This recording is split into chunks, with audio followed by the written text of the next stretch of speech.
Hello everybody, welcome to English 103 Online. It's a course in argumentation. It's a lot different from 101 where you're doing a lot of explanatory writing. Here you've got to have your own opinion and learn how to defend it, and that's what the whole course is about.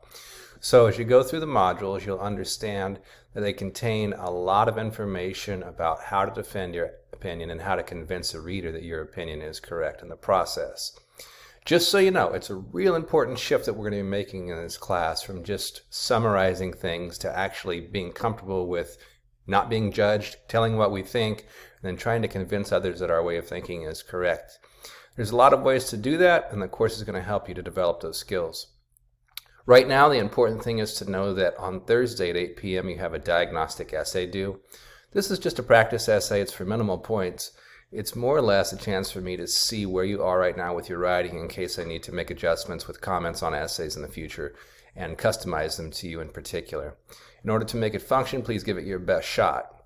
And it's important to do because I'm still adding and dropping students, and if the assignment is not received by Thursday at 8 p.m., I'm going to have somebody added to take a student's place who did not submit the assignment.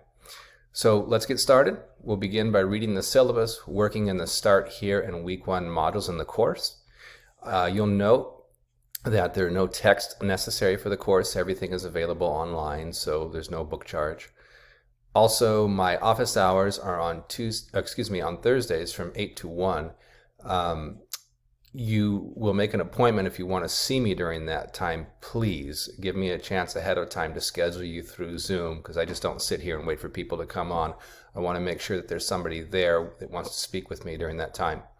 One little final note, I am a Modestan. I was born there, but I live in New Orleans, Louisiana, and so I'm 2 hours ahead of you. And all that means is that sometimes if I'm a little delayed getting back to you on email, it's probably just a time difference issue, but I'm on email all the time, and I'm very quick with responding to questions. So for now, welcome and hello. I look forward to working with you. If you have any questions at all, please do email me, and let's get started and have fun with the argument. Bye for now.